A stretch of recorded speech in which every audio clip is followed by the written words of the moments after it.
Now I welcome in Elaine Wilson to discuss some more about this ASU softball team.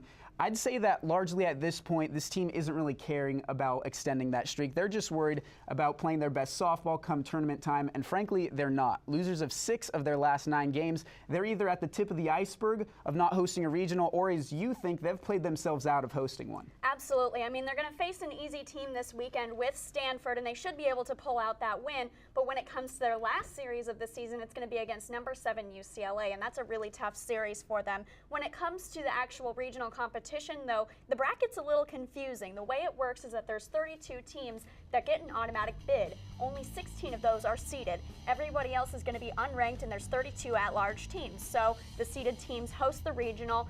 The point of this is to make it so those seeded teams eventually face each other in the super regional, not pictured as a losing bracket at the bottom, again with more ranked teams. ASU doesn't really have a chance to get in those seedings. I see them being one of those unranked teams listed on the left, but because of that, they're not very likely to make it very far in this regional competition. This tournament, though, is a double elimination tournament, and so a team can lose up to 4 times and still be crowned national championships. We'll take a look at the Pac-12 now, similar to how we did with women's basketball. It's hard to project all 64 teams, but we can look at the Pac-12 and how things are shaping up there. So who are the teams in the Pac-12 that stand out and really are making a case to host a regional? It's definitely about the top half of the Pac-12. If you can see with the rankings how it works, Oregon is already sitting at that number 2 spot in the nation. UCLA, as mentioned earlier, at number 7.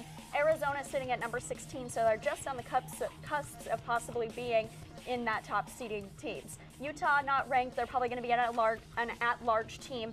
Washington and Arizona State, though ranked, will also probably be at large. So again, that upper half of the Pac-12 going into these last 2 series of the season is going to be very important when it comes to the rankings. It's hard to predict now, like you said, 64 teams in this whole thing. So we're just going to have to see how it plays out with these last 2 weekends of the games. So we talked ASU softball, we talked national softball as well. The Sun Devils have 6 games left, 3 this weekend against Stanford, followed by 3 more at home against UCLA. Thanks, Elaine. Perfect as always. Now, Mao, back to you.